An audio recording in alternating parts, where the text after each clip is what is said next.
Je voudrais du soleil vert, des dentelles et des théières, des photos de bord de mer, dans mon jardin d'hiver.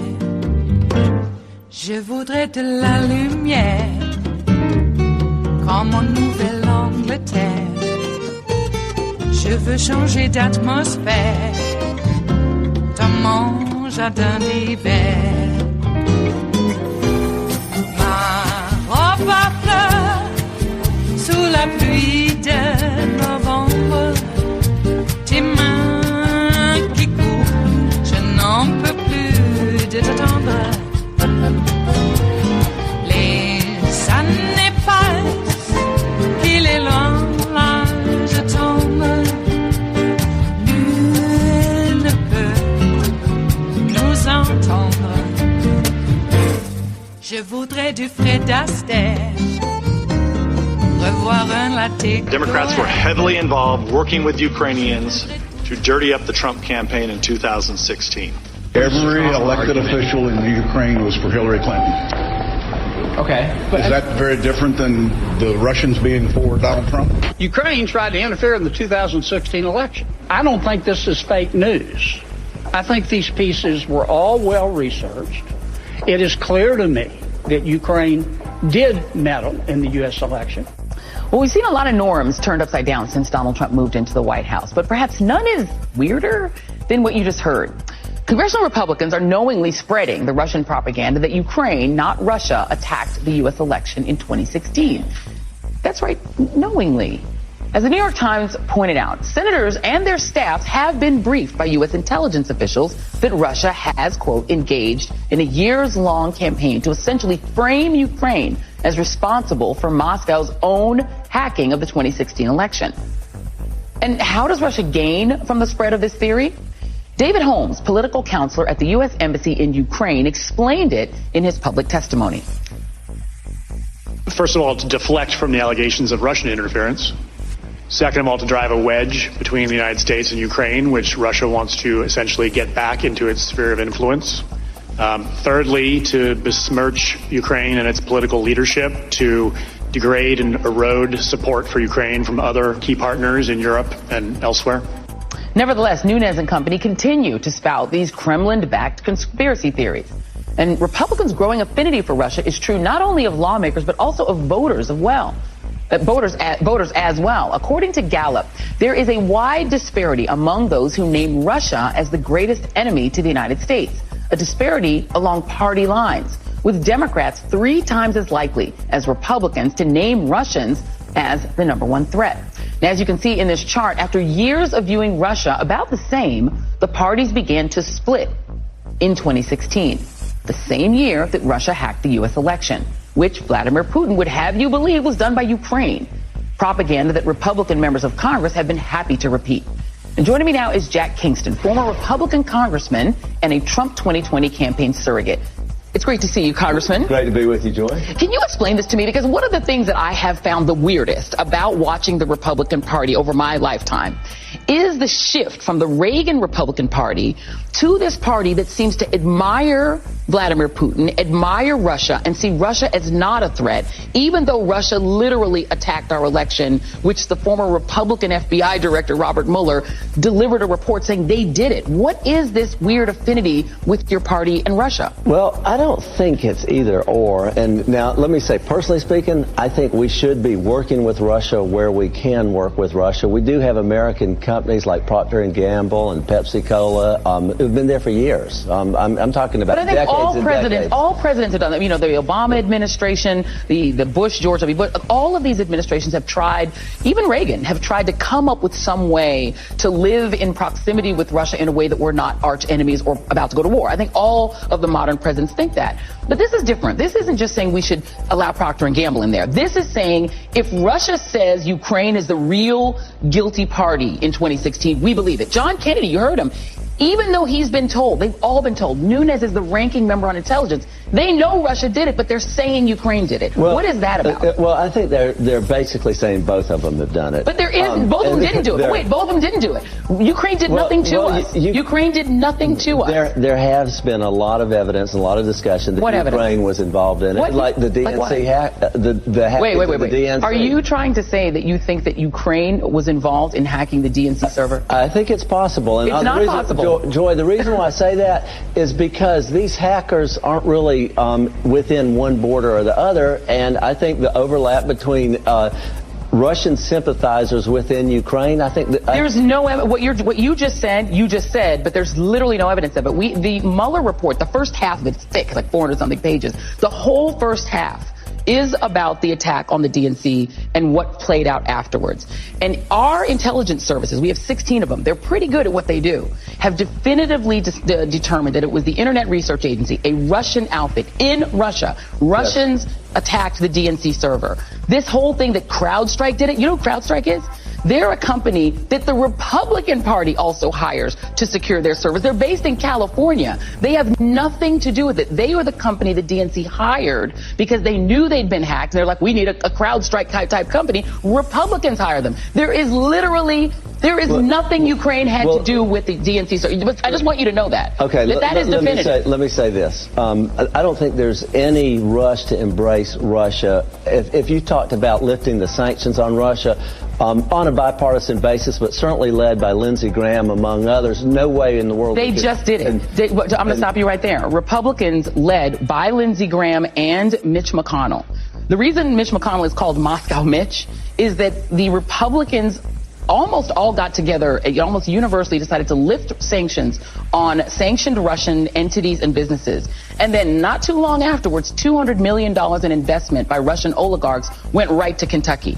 And 10 years ago, 5 years ago, not a single Republican would have voted to do that. But they did. They voted to go ahead and do it. You have the NRA raking in Russian money that's been laundered through the NRA. So it's not true that Russians are rejecting. This administration is the only one who has bombed Russian assets in Syria, as you know. And then Trump took our troops out because Russia wanted them out, and and Turkey wanted them out.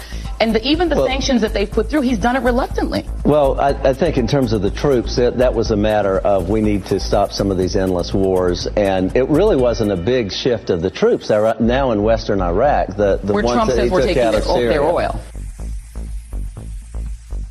It is Monday, the 9th of December of 2019, and you are in West Coast Cookbook and Speakeasy. I am your chef de cuisine, Justice Putnam, and our daily special is River City Hash Mondays. Oh my, it's been another one of those weekends, so of course we've taken all that's been left over and chopped it up, diced it up, put it into a fantastically lovely gourmet dish for your, salon pleasure here in West Coast Cookbook and Speakeasy. Donald Trump continues to flush the toilet 10 to 15 times. I have a feeling it's not what you think it is. It's not a lack of fiber. It's one of those obsessive needs that germaphobes have. Similar to the types that we used to call schizophrenic back in the day. I think it'd be compulsive obsessive disorder. The behavior that causes you to unlock and lock a door a particular number of times just to feel safe. Or to have a number of locks and each one has a particular number that you lock and unlock just to feel safe. So we already know that Trump is a germaphobe, okay? I mean, he probably obsessively rubs his hands raw when he's washing them. And I know that outside of the fact that his buildings have terrible plumbing anyway, he has to flush the toilet 10 to 15 times just to feel safe. And I know we're not really supposed to psychoanalyze people from afar, but this is a common behavior among certain types that, shall we say, well, I don't want to put any negative connotation because it insults people who are sick and need help, but Trump is in a position of power. And I suppose everyone is afraid to let him know. Well, it's true. I know from my own experience that you have to be very gentle when telling an elderly parent that they might be degrading. And here, let me help you. Or maybe that's not the right decision that we should be making at this moment. And of course, they remember being the parent. How dare you tell me what to do? I'm the parent. And you're supposed to be taking care of them because of the bad decisions that they make in the spur of the moment. You don't want them toppling over and hitting their head and, dying of pneumonia after a few days. Not laying there after a few days. I'm much more attentive than that. But you know what I mean. So, I know how difficult it is, and Trump is a much more angry person than my mom is. Okay? I'm not saying that my mom's an angry person, but, she's lovely. But she has her moments, especially now. Even my dad. My dad is one of the most even-keeled, even-tempered people in the whole world, and even he is exhibiting that frustration and anger that we see in folks, because I think that maybe I would be the same way. I hope I can temper it. But when you see your own mental capacity degrading before your very eyes and you have enough identity to recognize it, it can piss you off. So you don't want to remind Trump, but of course with Trump, you can't tell him about any weakness that he has because he doesn't believe it, even when he had his full capacity. So it's only going to manifest into something worse as he gets older now. And I guess the whole country has to give up low-flow toilets and shower heads and whatnot because Trump obsessively, compulsively flushes the toilet 10 to 15 times just to feel safe. So now we all have to. This is a fallacy in logic among right-wingers that I notice. They think that everybody's behavior is like theirs. I will say that when I was younger, I thought that everybody had an open heart and embraced and loved everybody. And then I found out, nope, that's not true. That's not true at all. So I recognize that even though I really want to be loving, and that should be my prime motivation, and it should be unconditional, I don't need anything in return. I give the love because, well, is it better to give than to receive? Yeah, that's part of it, but that's even a limiting equation. So I came to understand that not everybody is like that. It is transactional. You love me and I got to get something back. Otherwise, it's not love. Well, obviously, I don't project that the behavior I have into a world that is transactional. I know that it exists, but among the right-wing mind, they are willing to dip into the public trough because they just know that everybody else is doing it. And people who are their lessers are taking advantage of this largesse the government's just handing out. So they will falsify documents to get theirs because someone else is taking it from them.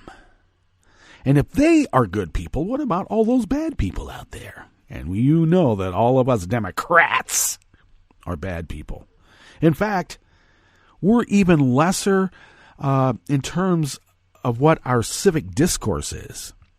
We have less credibility than Vladimir Putin and the Russians.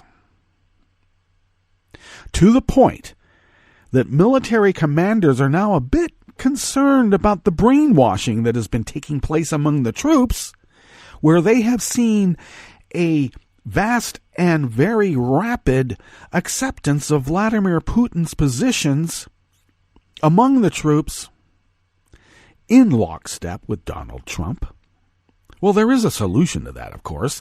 Stop broadcasting Fox on the base. If you don't want your troops brainwashed, stop broadcasting Fox on the base. You can't go in any military installation anywhere in the world without Fox News on the TVs, and only Fox News. So why don't you start there, since we already know they're a propaganda brainwashing outfit. And if they are repeating the agitprop from Vladimir Putin, then I guess it is enemies foreign and domestic, isn't it? It is. Well, what's on the rest of the menu here in the Bistro Cafe of West Coast Cookbook and Speakeasy? There's much more to talk about. We could talk about the Afghan papers that just were released, where everybody seems to be shocked that we've been lied to about death totals and successes and every other type of thing that we've heard that we've dealt with for 20 years in Afghanistan. Before I begin here in the Bistro Cafe, let me just remind folks that we were lied to about Vietnam. Okay? They lied us into Vietnam, and they lied us into Afghanistan. Do you really think that they're not going to lie about what's been happening in Afghanistan, just like what happened in Vietnam or Nam? Indeed. So I'm not shocked. But it is important to recognize how we fail as a group. Of course, those of us who acknowledge the failures of the group so that we can understand how then to right that wrong and not make that mistake anymore, we will be mocked. Because we have less credibility than Vladimir Putin. All right? Just keep that in mind. Well, of course, at the top, Joy Reid offered a template on how it should be done. When old Trump 2020 shill Jack Kingston, he was a former Congress critic, was reduced to offering hollow platitudes after his lies and agitprop were demolished in real time on live television, and it was a sight to behold. I didn't have the part at the very end where he was like, "Oh, and happy birthday, and oh, you're so pretty, I like your hair." Yeah, you just were put into a little puddle there, and did you eat asparagus, Jack? Because it smells like when you wet your pants like asparagus. Well, let's not get into that. Oh my God, so early in the morning too. Then on the rest of the menu, Mitch McConnell is reported to being blocked by his own party from calling impeachment witnesses Trump wants for the Senate trial. Wow. There might be some sort of disruption among the family. Let's hope so. Kansas City, Missouri has approved free public transit for all. What socialists? Wow. And Caroll Spinney, the puppeteer who gave life to Big Bird of Sesame Street, of course, has died at age 85. After the break, we move to the chef's table where tens of thousands of Ukrainians gathered in the center of Kyiv, saying they will not accept a peace deal with Putin at the cost of the country's independence and sovereignty. They're sending a message to Zelensky, all right? But I hate to tell you, Ukraine's in a weaker position now. Why? Because of us. And Finland's transportation minister, Sanna Marin, was selected to become the country's youngest prime minister ever. All that and more on West Coast Cookbook and Speakeasy. Bon appetit.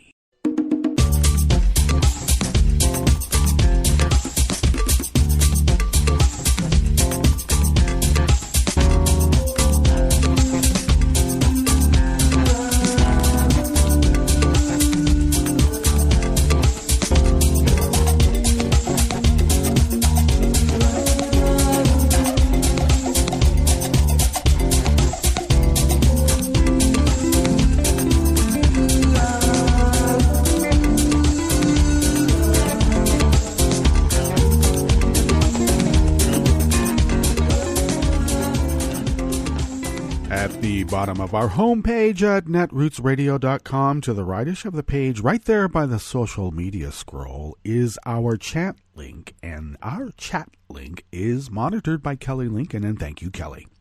To the leftish of the chat room link at the bottom of the homepage at netrootsradio.com, you will then notice the link to our Patreon page, which is very important. We are unable really to do any of this without your generosity, though the bulk of what we do does come out of our own pockets. And I know you've heard that before, but I have to tell you again. We would still be unable to do this without your generosity, and thank you. If you could become a recurring Patreon of Netroots Radio, if you could send just how much you would pay for an espresso-type coffee drink, for instance, or some Godiva chocolates. Ooh. If you could send that amount to us once a month, we are able to, we are budget managers here.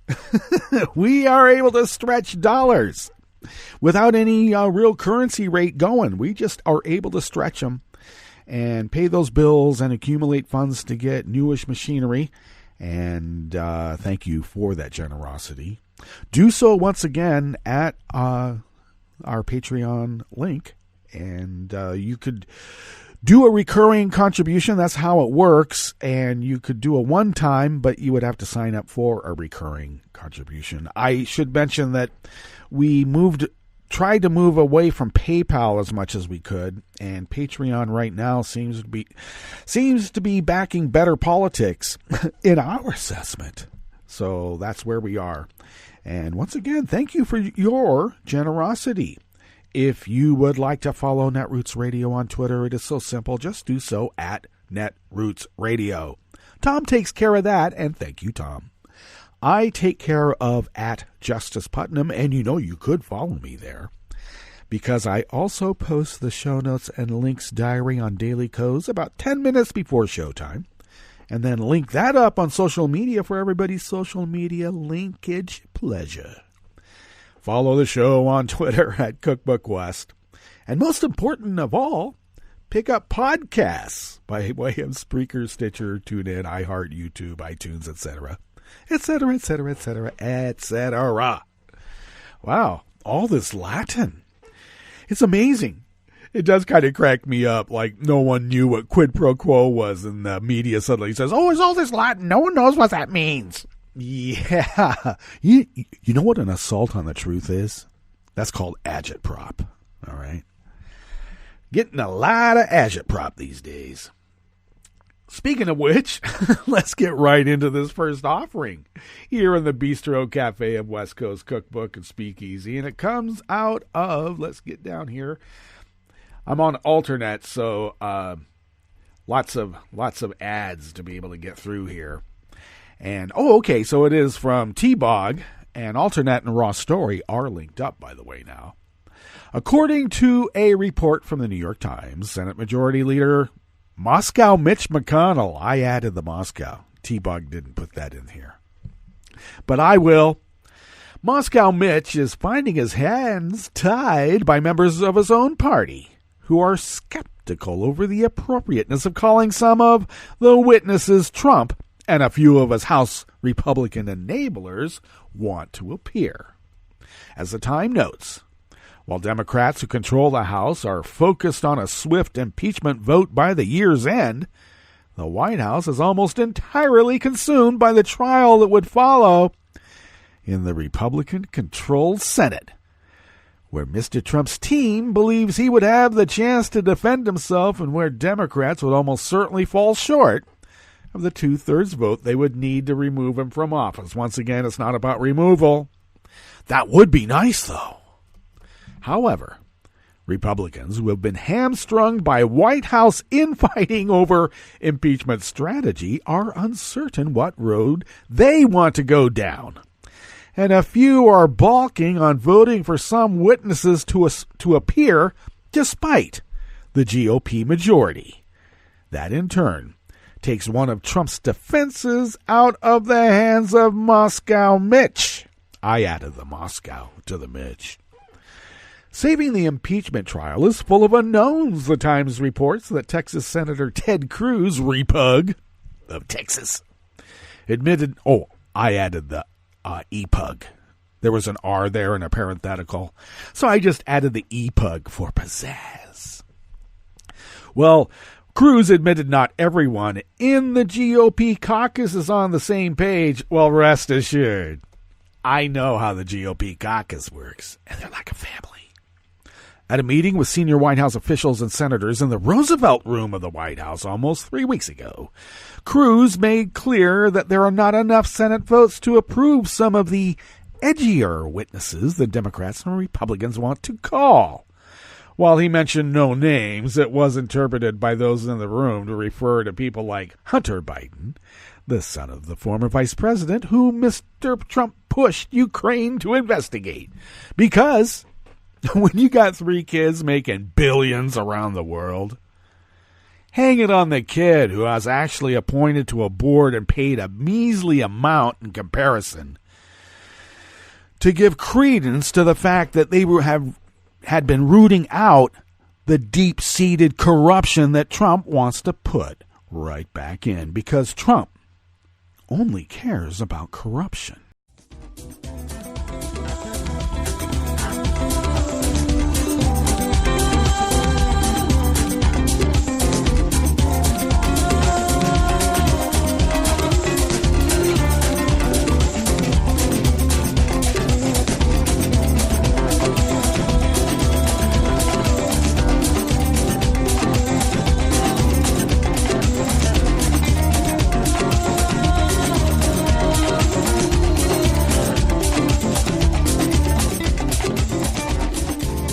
This next offering here in the Bistro Cafe of West Coast Cookbook and Speakeasy, because that's where the true salon is. The chef's table's out in the back. We'll be getting there in just a moment. But Anonymous Worker Bees out of Common Dreams brings us this next offering here in the Bistro Cafe of West Coast Cookbook and Speakeasy. Lawmakers in Kansas City, Missouri took a visionary step on Thursday by unanimously voting to make public transportation in the city free of charge, setting the stage for it to be the first major U.S. city to have free public transit. The Kansas City Council voted to direct the city manager to set aside $8 million to eliminate the $1.50 per ride fare that currently applies to the city's bus system. Some frequent riders could save about $1,000 per year under the new plan. One college student, Manuel Mumford, said it helps me out a lot, and he rides the city's buses at least once per day. Put some change in my pocket, buy some books for class. How about eating some food? If you're going to have to choose between books and class, I can tell you there's a way to be able to get those books where you don't have to even pay for them, all right? I'm serious, even though it might be a little difficult because there's a lot of others in the same boat. But it's really hard to think when you don't have food in your stomach to be able to make the molecular bonds in which the proteins can then come about so that you can learn. It's all about science. Well, the Kansas City Area Transportation Authority also expressed approval, with CEO Robbie Mankinen telling the local public radio station there, KCUR, that residents will be able to put the money they save on transportation toward other necessities, boosting the economy. Wow! It's like this has never been done before, and it didn't ever work like this, and it suddenly is again, because it did work exactly like that before. The city still needs to work out details of the proposal, including how it will be funded and where that money will come from. Supporters of the measure on social media pointed out that free public transit could have positive impacts on economic inequality, the city's efforts to fight the climate crisis, and mass incarceration, as other cities like New York are cracking down on public transit fare evasion. Yeah, to the point of beating people to death. How dare you not pay that $2? The city still needs to... Free public transit has been shown to drastically reduce automobile use and emissions elsewhere. Well, I can tell you just from personal experience, I had 2 vehicles when I moved into the Bay Area way back in the day. A 3/4 ton long bed truck for work and a passenger vehicle, to get around. Because, the truck did, burn up a lot of gas to the tune of about 11 miles to the gallon. Maybe 13 on the highway. But it had 3 tanks, 2 saddle tanks over the rear wheels, and another tank behind the back seat, or behind the seat. And you could drive from L.A. to San Francisco and a bit further back on the way back without ever stopping for gas. So there was that. But it still burned up the gas. So you had a passenger vehicle. After a period of time, especially when I stopped doing the kinds of work that I needed a big truck for, I just kept the car. And then it became so troublesome because then you have to pay to park the car. And back in the day, $12 a day was quite a bit of money. Dug into your daily wage. Sometimes more than a third, and that would suck. Or more. And you could risk parking it out on the street. But there's time limits, and they're usually about 2 hours. And so you're running to move the car, and everybody's doing this dance. So I got rid of the car. Why? Because of public transit got me everywhere. And it wasn't inconvenient. And I got to tell you, in many situations, the amount of time saved by transit rather than waiting in traffic, you got to your destination a lot faster. And in many ways cheaper, even though you're paying. So where will they find the money? Well, one way to do it is because of the increased profitability that companies will be seeing along that corridor. A couple of cents each per year, or maybe a couple of cents per foot of their business. There's all sorts of ways to structure this so that the pain is spread out so that the benefits, spreads out too.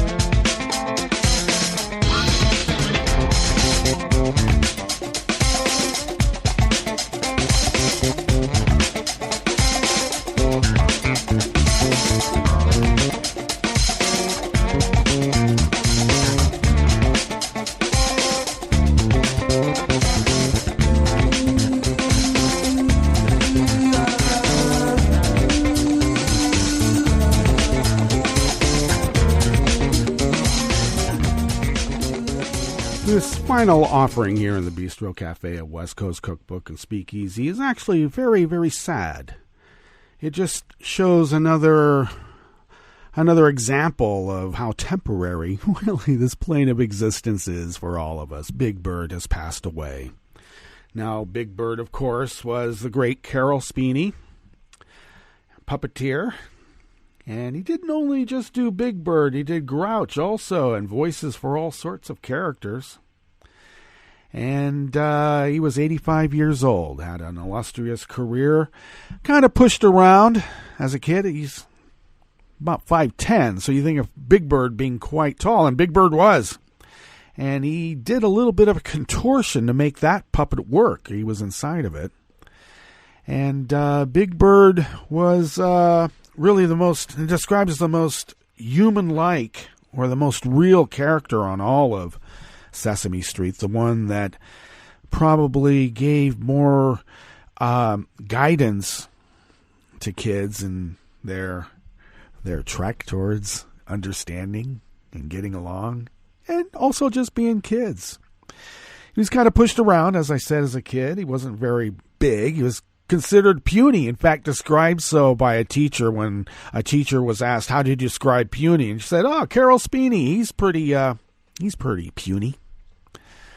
And retreated into performing, and he performed with puppets at a very early age, to the point where he was paid to put on puppet shows for birthday parties, bar mitzvahs, etc., etc., etc. Quite talented.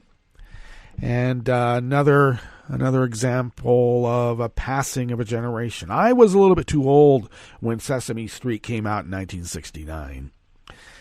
I was in junior high. Some people were watching those shows then. I was restricted 3 hours of TV a week, so I saved it up to watch college football. That's how weird I was as a kid. And 60 Minutes, so there was a whole hour right there.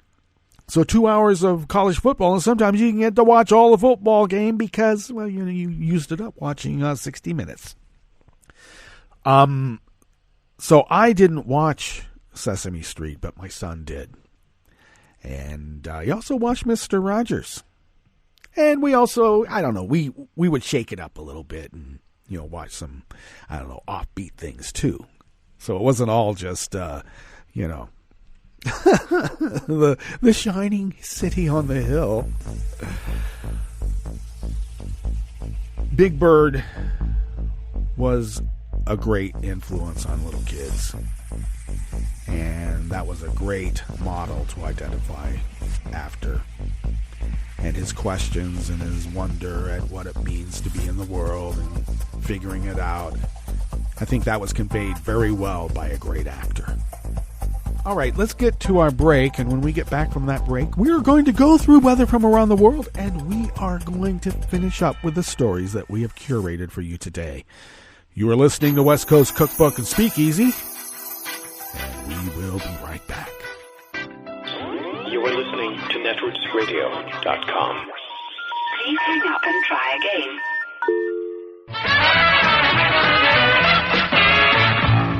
From a point at sea to the circles of your mind, a new force is at work for planetary transformation.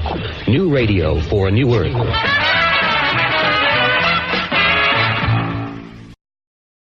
This is Take Two Movie Review. I'm Mike Friend. This week, Legacy. When I first saw the trailer for A Beautiful Day in the Neighborhood, I was wondering whether it would add to an understanding of the kids' TV superstar, Mr. Rogers, following 2018's doc, Won't You Be My Neighbor? The answer to this is both not a lot and a great deal. I'll explain. First, the new movie starring Tom Hanks is only tangentially a biopic. Director Marie Heller, who gave us last year's Can You Ever Forgive Me, is more concerned with the effects of Fred Rogers' radically empathetic demeanor and examines it through a story about a cynical, narcissistic journalist named Lloyd Vogel. Lloyd's character is based on real-life reporter Tom Junot, and the film is a narrative of the interaction between interviewer and interviewee after an assignment to do a piece on Rogers from his editor at Esquire. Given Lloyd's nature, he's determined initially to uncover the real Mr. Rogers, but comes to understand that the TV icon is as advertised. As the movie continues, it's largely watching the action of a therapist or counselor. Rogers was an ordained Presbyterian minister, as Lloyd comes to terms with some serious daddy issues, and Daddy in the Flesh in a standout performance from the underrated Chris Cooper. Hanks gives an immersive performance as Fred Rogers, but almost in a supporting role, with Matthew Rhys garnering more time on screen as the troubled Vogel. Fans of the PBS show will appreciate the cardigans, puppet characters, and familiar sets, many of which look like the genuine articles, especially the cityscape models used in the interstitial scenes. To find out more about the man Fred Rogers, the aforementioned documentary might be more what you want, but to truly understand him, you need to spend a beautiful day,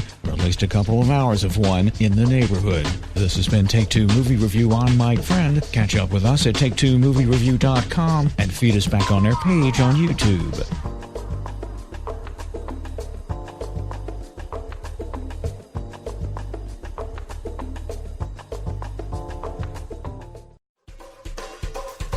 This is Scientific American's 60-Second Science. I'm Christopher Intagliata. Colorful corals may be the stars of the reef, but they can't thrive without a huge supporting cast. The fish perform a load of really important roles on a coral reef. Tim Gordon, a marine biologist at the University of Exeter. He says some fish graze on seaweed, clearing space for new corals. Others control whole food chains. But when reefs are bleached or damaged, the fish flee, and the reef suffers. So how do you get them back? Well, one trick may be to play them the sounds of a healthy, vibrant reef.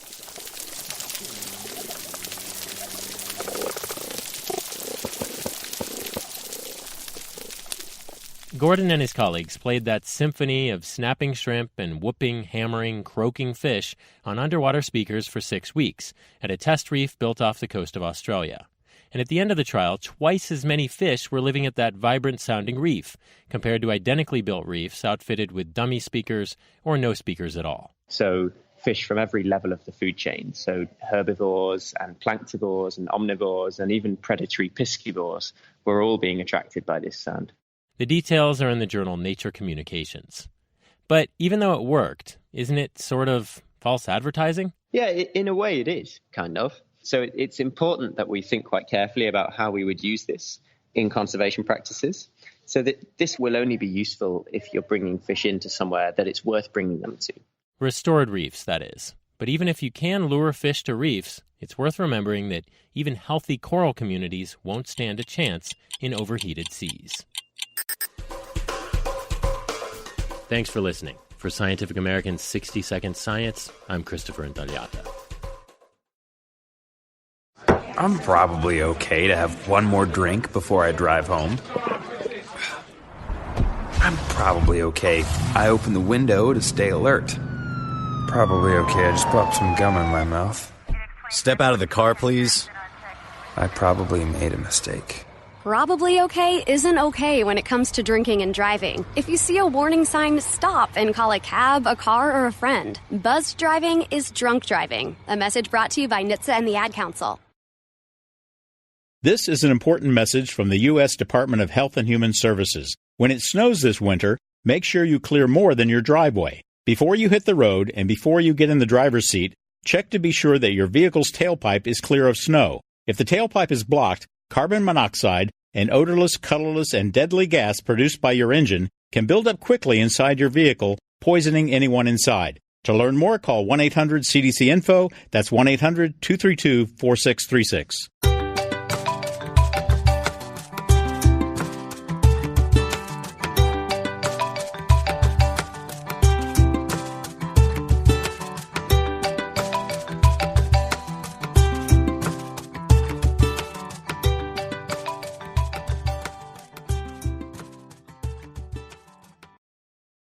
Hi, I'm Tom Hartman, and since you're listening to netrootsradio.com, show your progressive side and go to the donate button on the bottom of the homepage. It's progressives like you who power Netroots Radio and keep the progressive message beaming everywhere 24 hours a day.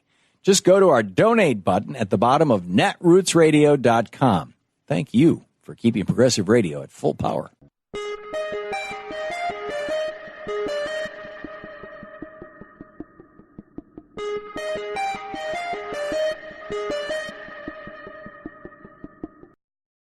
There are few actions as consequential as the impeachment of the president. I'm Bill Newman, and this is the Civil Liberties Minute. And that's what Representative Adam Schiff, chair of the House Intelligence Committee, said in his opening statement on the first day of the impeachment hearings. President Trump's supporters, in contrast, have characterized the impeachment process as an attempt to overrule or negate the results of the 2016 election. Let's look at the Constitution.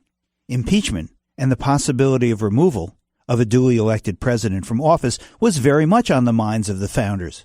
We know this because the Constitution is chock full of references to impeachment, with provisions regarding where the trial is, the Senate, and who decides, the senators, not a jury, and what the vote must be, a two-thirds majority, and who presides, the Chief Justice, and what the penalty must be, removal from office, and what additional punishment is possible, a bar to further holding of office, and the grounds, treason, bribery, and other high crimes and misdemeanors, and the effect on other criminal prosecutions after the president leaves office, none, and who takes over after the removal, the vice president. So yes, this is indeed a very consequential action. But no, the founders did not view the process as overruling an election. The Civil Liberties Minute is made possible by the ACLU because freedom can't protect itself. I'm Rick Smith, and this is Labor History in 2. On this day in labor history, the year was 1869. That was the day a new union named the Noble and Holy Order of the Knights of Labor was founded. It started in Philadelphia as a secret society of tailors, but soon the Knights expanded to workers in other trades. The Knights' unions were vertically organized. This meant each union included all workers in a given industry, regardless of craft. This was a different philosophy from most unionism of the time, which focused on craft-based organizing. The Knights also accepted workers of all skill levels as well as women. African Americans were also accepted after 1883, although often in segregated locals. The most well-known Knights leader, Terence Powderly, took office in 1879. By 1886, the group had grown to more than 700,000 members. The Knights championed the cause of the the 8-hour day. While the union supported boycotts and arbitration, it remained very weary of strikes as a tactic. The Knights did support the Chicago General Strike for the 8-hour day that started on May 1st, 1886. After the bomb incident at the rally in Haymarket Square, the Knights were unfairly singled out for blame. Due to the backlash over Haymarket, the Knights' membership suddenly and dramatically declined. The widespread repression of labor unions in the 1880s led to the union's demise. The newly emerging American Federation of Labor replaced the Knights of Labor at the head of the labor union movement. The AFL focused on organizing by craft as opposed to industry. But the Knights of Labor had helped to show that inclusive unionism was possible. Labor must reap what labor does sow. Labor must reap what labor Like what you hear? Check out more at laborhistoryin2.com. This is Solidarity News on Radio Labour.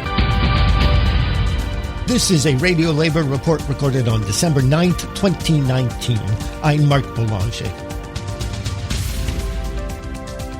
The international labor movement is moving quickly to have an ILO Convention on Harassment and Violence at Work ratified by countries. The ILO, the International Labor Organization, is the UN specialized agency focused on matters of work in the world. Two of the labor organizations working to have the convention ratified is Education International, EI, and the International Trade Union Confederation, the ITUC. EI's Madeleine Kennedy McFoy interviewed the ITUC's Director of Equality, Chidi King. She started the interview by asking Ms. King about ILO Convention C-190. C-190 is the latest convention of the International Labour Organization. It was adopted during its centennial conference this year. The ILO? Yeah. Well, what's that? Very good question. The International Labour Organization is a UN agency, and it is the UN agency that is responsible for setting minimum standards in the world of work. I should also say that it's the only tripartite UN agency, so governments, employers, workers come together to do things like negotiate new standards for the world of work. Very good. So, but why is an ILO convention important? Precisely because these are the minimum standards that should be observed worldwide. By employers, by governments, and it's a point of reference for us as trade unions as to what we need to bargain for in the world of work. So why did we need to have this particular convention 190? Well, C-190 is a violence and harassment convention, and incredibly, there was no minimum international standard dealing with the question of violence and harassment in our workplaces and in everything that's linked to our work before C-190. This was a crucial instrument, as you can imagine. It came also, on the back of all the social media furor around #MeToo. But we had started working on C-190 well before #MeToo. But that did emphasize how important the issue was, how widespread it was, and how urgently governments, employers, workers needed to act to get this convention. So what is it, the fact that we have this convention now on violence and harassment in the workplace, but what does that mean for your average worker anywhere in the world? What does that mean? Well, the first thing that it does is send a very strong and clear message that violence and harassment in the workplace, or in the world of work, I should say, because the world of work goes beyond the physical workplace, is just not acceptable. As I say, incredibly, we did not have this strong signal before. So for millions of workers, and especially women workers, because the convention is very strong on the issue of gender-based violence and harassment. So for millions of women workers, it means that we now have a tool, we now have an instrument with which to try to eradicate violence and harassment from our world of work. Great. So does that mean we can start using it right away? Well, that's a yes and a no answer. The yes is that as trade unions, we can already start to use the contents of the convention and its accompanying recommendation. And the recommendation gives guidance as to how the convention should be implemented. We can already start to use these instruments to negotiate policies with employers, in our collective bargaining with employers, in our social dialogue with governments. But before the convention can come into force, a minimum of 2 governments have to have ratified it, so have signed on to it. And even then, the convention will not come into force until the second a year after the second of those ratifications. It's really important to get those ratifications because then the ratifying governments have to put it into effect at national level. And then we can start using it in our courts, start making sure that employers are observing what's contained in the instruments. And also we can start using the ILO's own supervisory mechanism to ensure that governments have indeed put the convention into effect properly at national level. So that's why we're here today. Indeed. Ratify C-190. And that's it. International labor news you can use. You can find our features and daily newscasts on our website at www.radiolabor.net. Follow us on Twitter at Radio Labor. I'm Mark Boulanger. Thank you for listening. And remember, it's all about global solidarity.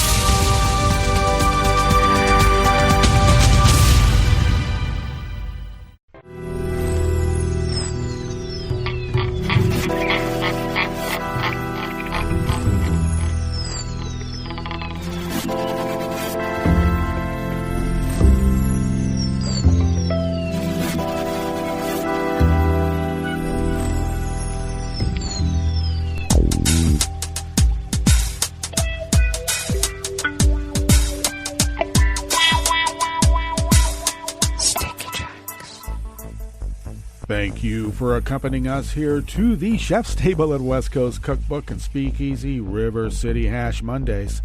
We always begin weather from around the world along the banks of the Rogue River in the Rogue River Valley of Southern Oregon on the west coast of the continental United States of America, where it is currently 42 degrees Fahrenheit. Gusting winds of about 2 miles per hour out of the northeast. Expecting a high of, maybe around 51, so about nearly the same as we had yesterday. I consider it to be quite balmy. We had copious amounts of rain over the weekend, clearing up a bit yesterday, and we will have partly cloudy skies giving way to afternoon sunshine. Winds will then be light and variable, then turning partly cloudy skies early tonight, giving way to cloudy skies late, lows in the low to mid-30s. Ouch. And then tomorrow, we're going to have showers early, looking like it's going to drop about 1/4 of an inch, and more rain coming in the days after. So we may have some lighter rain, if at all, on Wednesday, but then again, maybe about 1/4 to 1/3 of an inch going through the weekend. Wow. The weather has turned. Pollen is rated at none. The air quality index is moderate at 78 parts per million. Not good for those that have health problems, so take care. And the daytime UV index is low at 1. Barometric pressure is falling at 30.2 inches. Visibility is down to 5 miles. And relative humidity is at 90%. Yes, relative humidity, 90%. Weather from around the world is brought to you by people's personal weather stations that they purchase. These people plan to purchase personal weather stations somewhere on their property, and these people positively live around the world. Indeed. London is 48 and sunny. Paris is 50 and partly cloudy. Rome is 58 and partly cloudy. Kyiv is 38 and fair. Kabul is 41 with smoke. And a lot of lies about what's been going on there for the last 20 years that we've been, playing around. Hong Kong is 56 and fair. Tokyo is 44 with lots of rain. Sydney, Australia is 70 and clear. San Francisco, California is 50 and mostly cloudy. And did you see the flood that they had from a river? That wasn't a river. That was an ocean of rain that fell on them. Wow. And New York is 49 degrees Fahrenheit and cloudy. And that is weather from around the world, brought to you by people's personal weather stations that they purchased. These people planted these purchased personal weather stations somewhere on their property, and these people positively live around the world.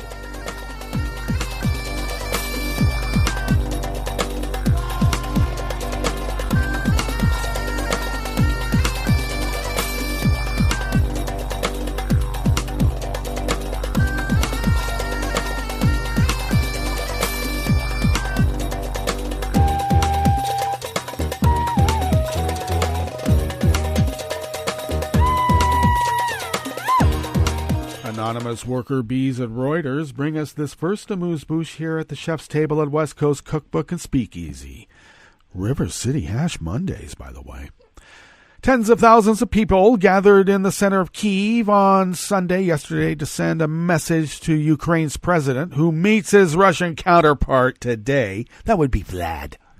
That Ukrainians will not accept a peace deal at the cost of the country's independence and sovereignty.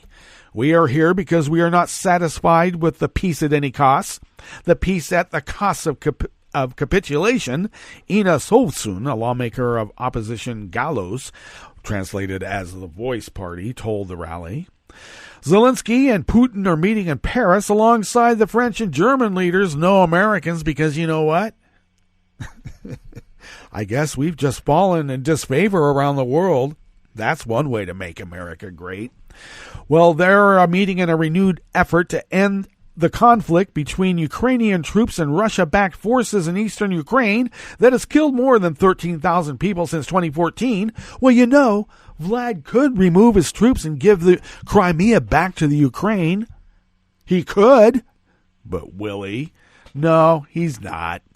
Many Ukrainians are concerned over a possible compromise with Russia, which they see as an aggressor seeking to restore the Kremlin's influence on the former Soviet Republic and ruin Ukrainians' aspiration to closer European ties.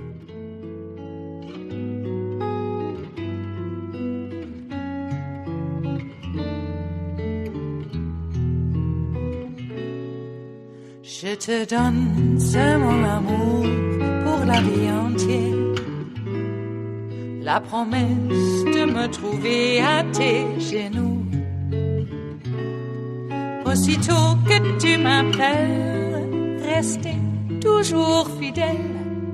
C'est tout, c'est tout.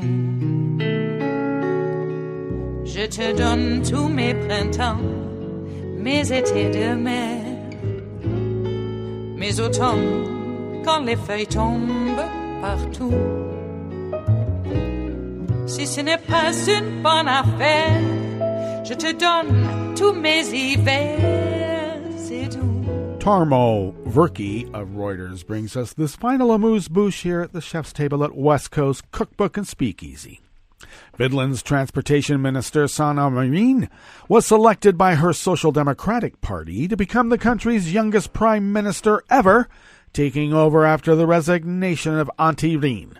The 34-year-old Marin, whose party is the largest in a 5-member governing coalition, will be the youngest-serving prime minister when she takes office in the coming days. Rinne resigned on Thursday after a party in the coalition, the Center Party, said it had lost confidence in him following his handling of a postal strike. We have a lot of work ahead to rebuild trust, Marin told reporters after winning a narrow vote among the party leadership. Antti Lindman, head of the party's parliamentary group, was runner-up. Marin has had a swift rise in Finnish politics since becoming head of the city council of her industrial town of Tampere at the age of 27. She's only 34 now. She will take over in the middle of a 3-day wave of strikes, which will halt production at some of Finland's largest companies. The Federation of Finnish Industries estimates the strike will cost the companies combined $550 million U.S. in lost revenue. Well, that brings us to the end of our broadcast period for the day. But you do know that Netroots Radio is going to broadcast on, and we're going to meet up tomorrow for Tarrytown Chowder Tuesdays. So do stay tuned to Netroots Radio all day and all night for all the breaking news as it breaks. And we'll meet up here tomorrow, right here, in West Coast Cookbook and Speakeasy. Bon appetit.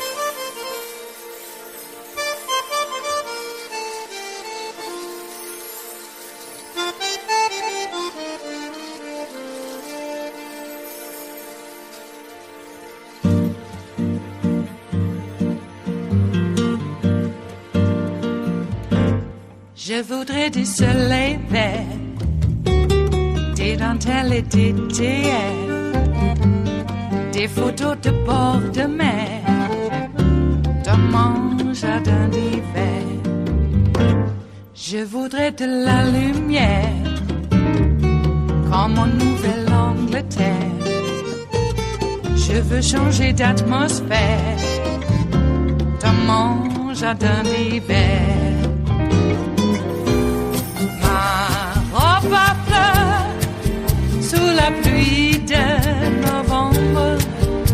Tes mains qui courent, je n'en peux plus de t'attendre. Les années passent, qu'il est loin, là je tombe. Nul ne peut nous entendre. Je voudrais du Fred Astaire, revoir un latte Goël. Je voudrais toujours te plaire dans mon jardin d'hiver.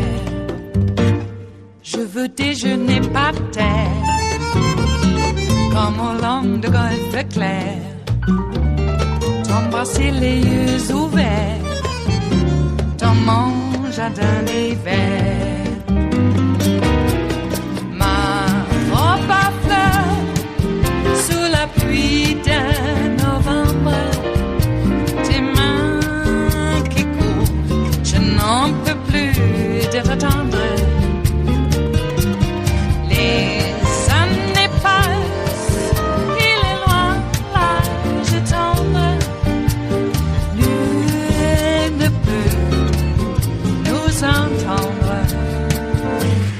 Ba-da-da-dum-di-da-dum, ba-da-da-dum-di-da-dum, ba-da-da-dum-di-da-dum, dans mon jardin d'hiver.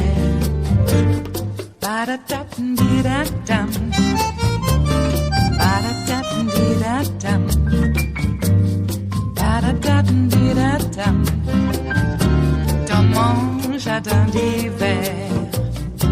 Dans mon jardin d'hiver, dans mon jardin d'hiver.